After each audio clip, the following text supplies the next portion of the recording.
రండి పోదాం రండి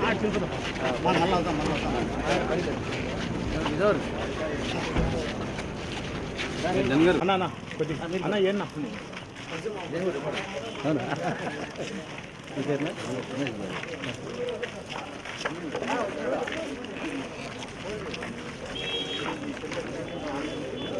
వచ్చే ఉన్నావా వచ్చాము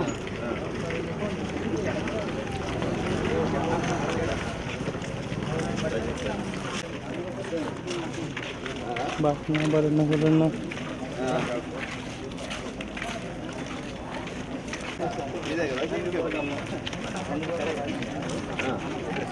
పోయి పోదాంలే దానికి కూడా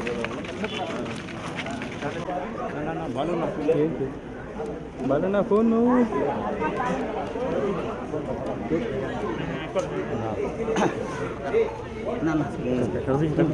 బాబు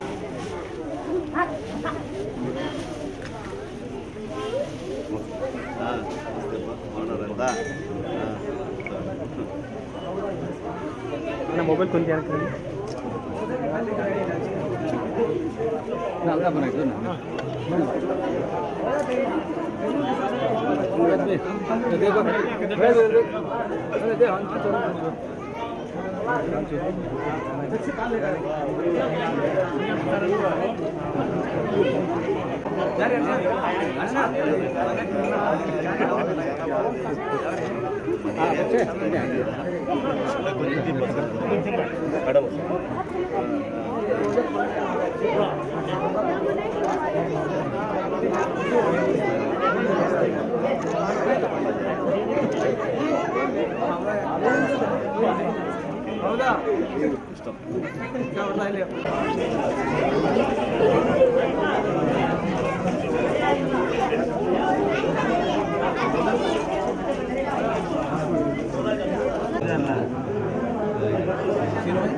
बोले समझ रहे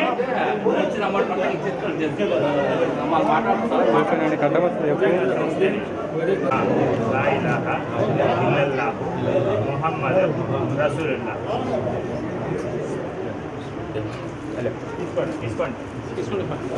लेबा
مالك يوم الدين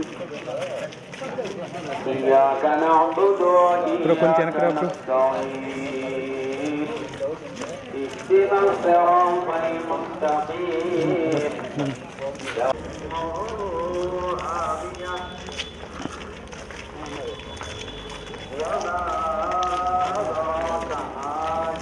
మండలంలో కొండా నరేంద్రకి టికెట్ ఇవ్వాలని కోరుతూ కొన్ని గ్రామాల ప్రజలు అంటున్నారు.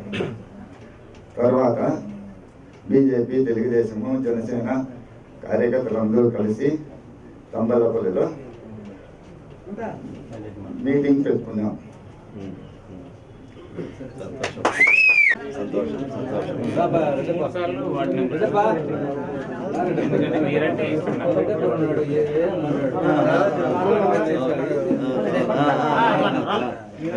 నేను వస్తే అంటే కొంచెం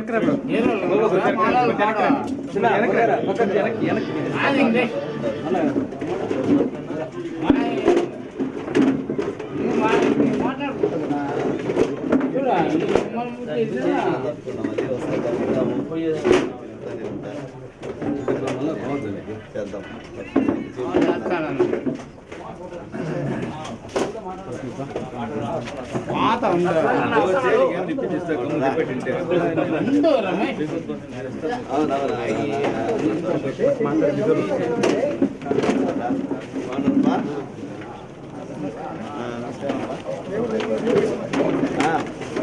అమ్మా పోయిస్తామ్మా. నమస్తే అమ్మా.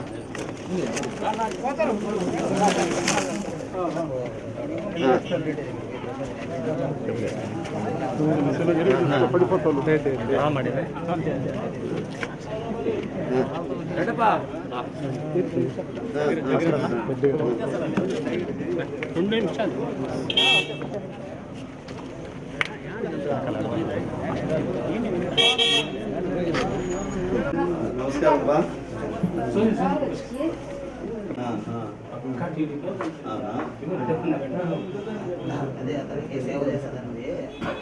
యాక్సిడెంటా?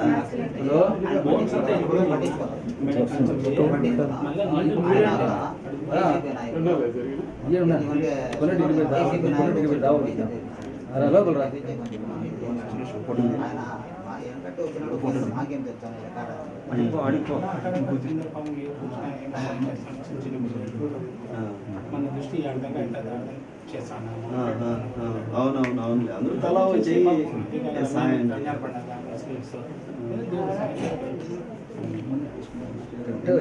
ఉంటావా?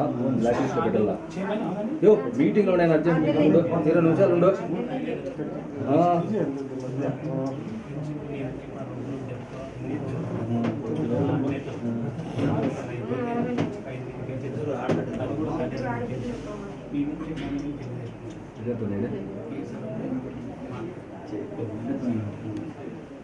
పరిస్థితి చూసి కూడా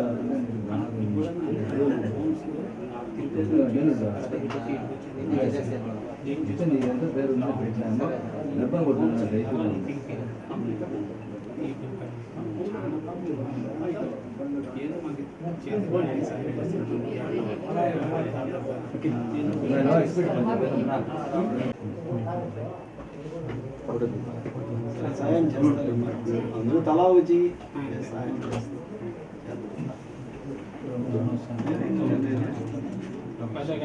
దాదా ఎప్పుడు చెప్పిన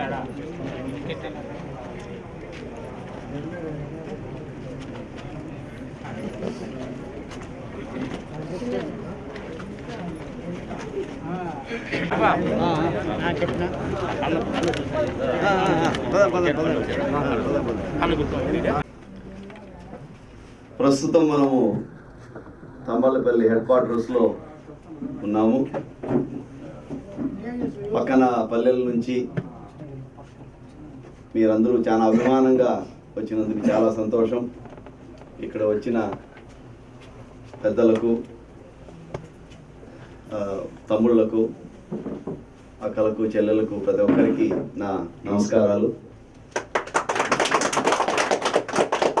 నేను 2008 నుంచి గత 15 సంవత్సరాలుగా ఈ ప్రాంతాల్లో చాలా చురుగ్గా తిరుగుతూ ఉన్నాను.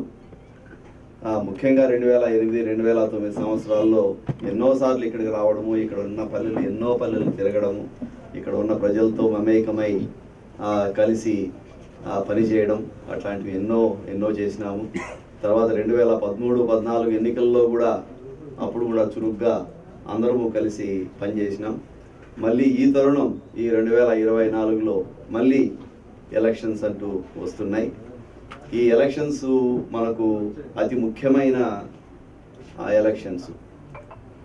ఎందుకు అని అంటే గత 5 సంవత్సరాలుగా ఒక పరిపాలన అంటూ మనము చూసినామంటే ఈ 5 ఏళ్లలో జరిగిన అభివృద్ధి ఏమి అనేది మనకందరికీ కళ్ళకు కట్టినట్టుగా కనిపిస్తూ ఉంది. మన ప్రాంతం ముందే కరువు ప్రాంతం. మన ప్రాంతం మన ఉండేదంతా 99% 99 ప్రజలు రైతులతో కూడిన ప్రాంతంలో మనకు తాగునీళ్ళే మనకు సమస్య అయితే సాగునీరు ఇంకెంత కష్టం. మనకు సాగునీరు రావాలంటే దాదాపుగా 500 నుంచి 1000 అడుగులు బోరు వేస్తే కానీ మనకు నీళ్లు లేవు.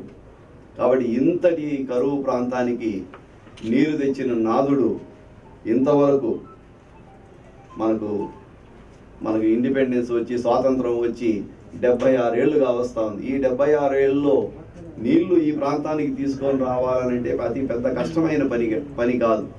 నీళ్లు తీసుకొని ఉండొచ్చు, కొన్ని నీళ్లు లేవా అంటే మహారాజుగా నీళ్లు ఉన్నాయి.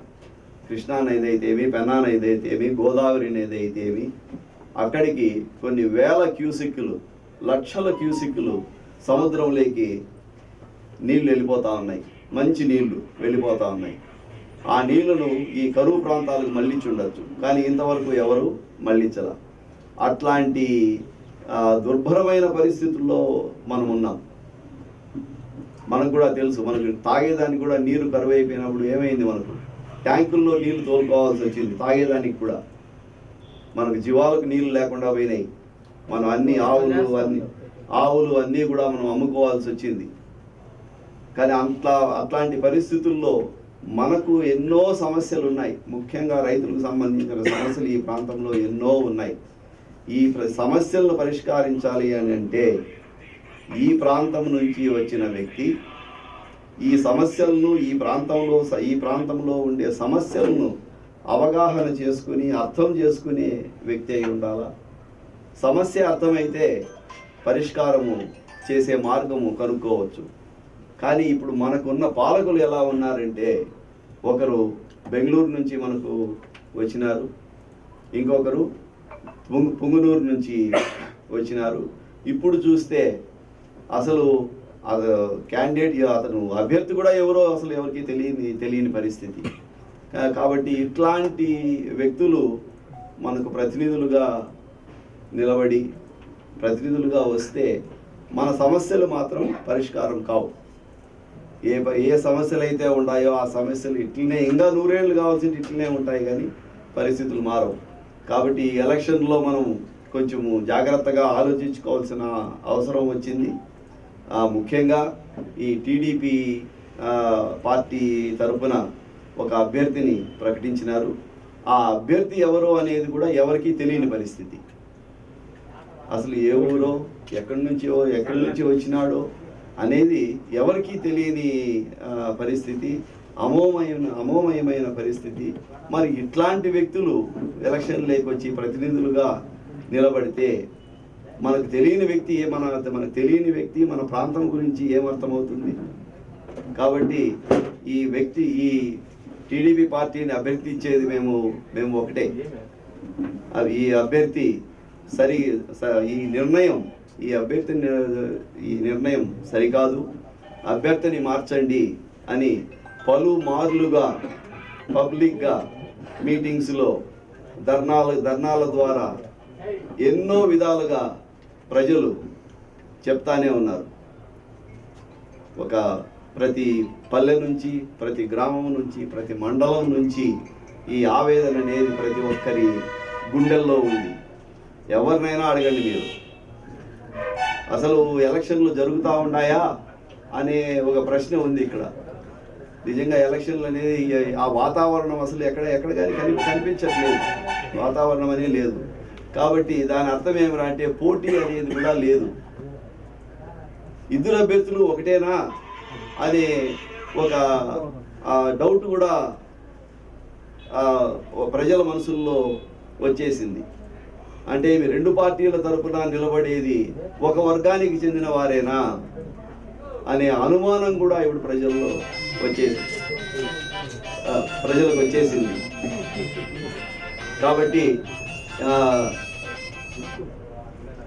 కాబట్టి ఈ ఎలక్షన్లో చాలా జాగ్రత్తగా ఆలోచించాలా. మన రైతులు ఇప్పుడు ఎలాగూ మనకు సేద్యం నుంచి వచ్చే ఆదాయం అనేది ఎలాగూ తగ్గిపోయింది. మనకు సేద్యాలు చాలా మంది రైతులు వదిలేసినారు. ఇప్పుడు సేద్యాలు వదిలేసి ఏం చేస్తా ఉన్నారు, ఏదో ఒకటో రెండో వాళ్ళ శక్తి కొద్దీ ఒక ఆవు, 2 ఆవులో 3 ఆవులో పెట్టుకొని జీవనం సాగిస్తూ ఉన్నారు. అది ముఖ్య జీవనం అయిపోయింది. సేద్యం అనేది, వ్యవసాయం అనేది మటుమాయం అయిపోయింది. ఎందుకు మటుమాయం అయిపోయింది? మనకు నీళ్లు లేవు. నీళ్ళు ఎవరన్నా తెస్తారంటే నీళ్ళు ఏం తీసుకొని రాలా. ఎవరో ఆయన మహానుభావుడు హంద్రీ నీవా కాలువ అని ఎన్టీ రామారావు గారు ఎప్పుడో 1983-85లో హంద్రీ నీవా అని చెప్పి ఆయన ఒక ప్రపోజల్ అంటూ ముందరికి తెచ్చినాడు. నీళ్లు తెస్తాము అన్నారు. హంద్రీ నీవా కాలువ ఇప్పుడు ఎంత దాదాపు 35 ఏళ్ళు అయిపోయింది. ఒక 40 ఏళ్ళు అయిపోయింది. ఇప్పటికి 40 ఏళ్ళు అయినా కూడా ఆ హంద్రీ నీవాలో ఆఫ్ చేసుకోండి కొంచెం. దాదాపు 40 ఏళ్ళు అయిపోయింది ఇప్పుడు హంద్రీ నీవా గురించి మాట్లాడడము. హంద్రీ నీవా తెస్తాము, నీళ్లు తెస్తాము అని చెప్పడం. ఎక్కడ వచ్చినాయి ఇప్పుడు మన హంద్రీ నీవాలు ఎక్కడ ఉన్నాయి? రాలేదు. ఏదో ఎలక్షన్ల ముందు ఏదో చెప్పి నీళ్లు తెచ్చేస్తామని చెప్పి ఎత్తుకొని వచ్చి నీళ్లు చూపించిరి కొన్ని. మళ్ళీ ఎలక్షన్ అయిపోతా అంటే మొత్తం అంతా వెంటనే నీళ్లు మటు మాయం అయిపోవడం. దాంట్లో ఇప్పుడు ఆ కాలంలో ఇప్పుడు పోయి చూస్తే కంప చెట్లు మంచిపోయినాయి. కాబట్టి ఇట్లాంటి చిత్తశుద్ధి అనేది ఈ రాజకీయ నాయకుల్లో లేదు.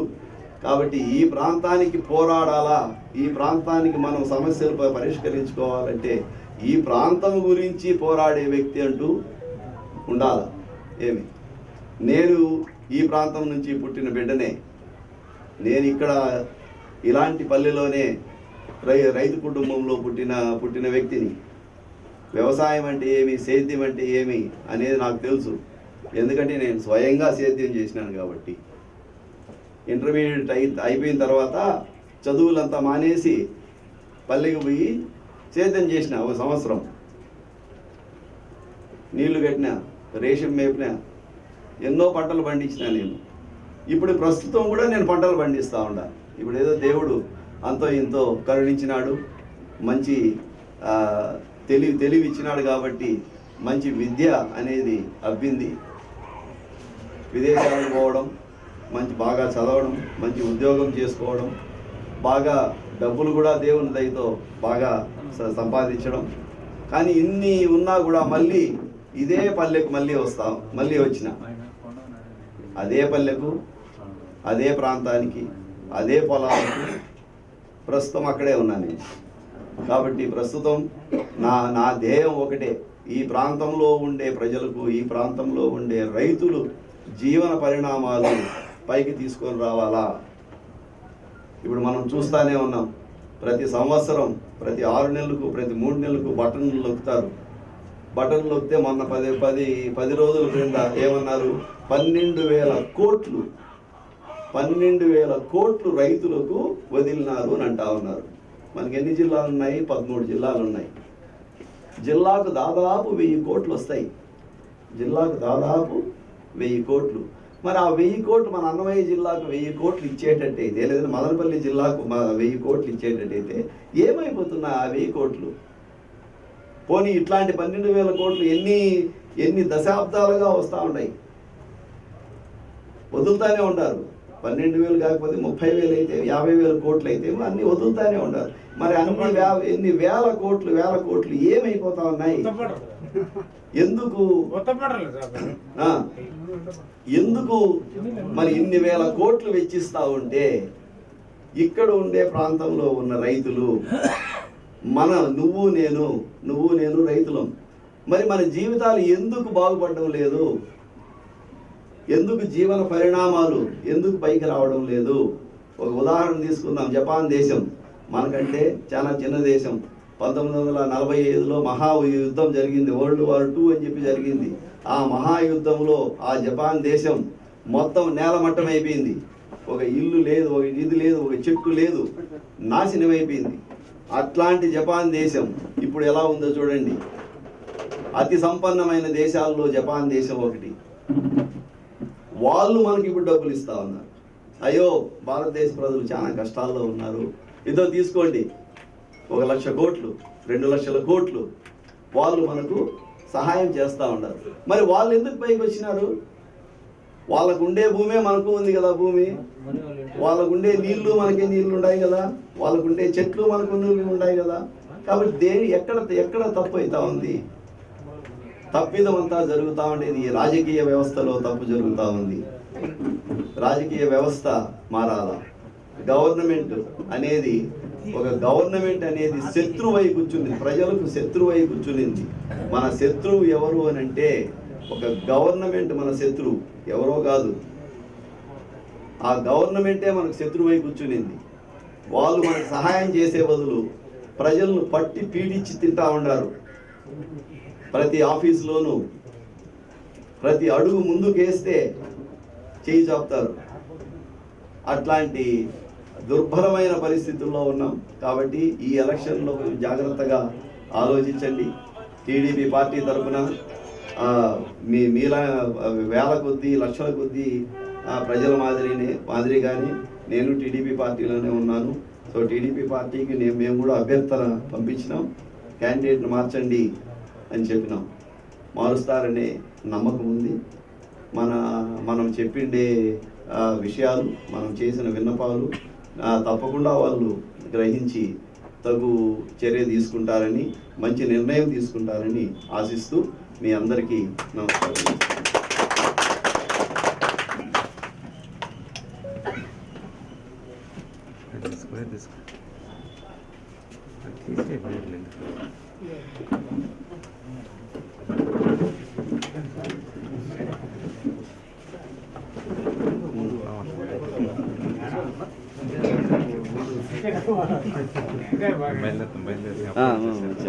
మంచిది పగోపి మళ్ళీ మాట్లాడదాము, కలుద్దాం. లేట్ అయిపోయింది ఇప్పటికి. మంచిది.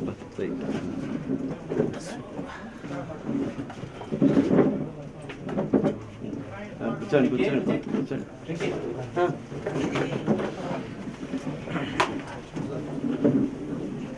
నమస్తే అప్పా. నమస్తే.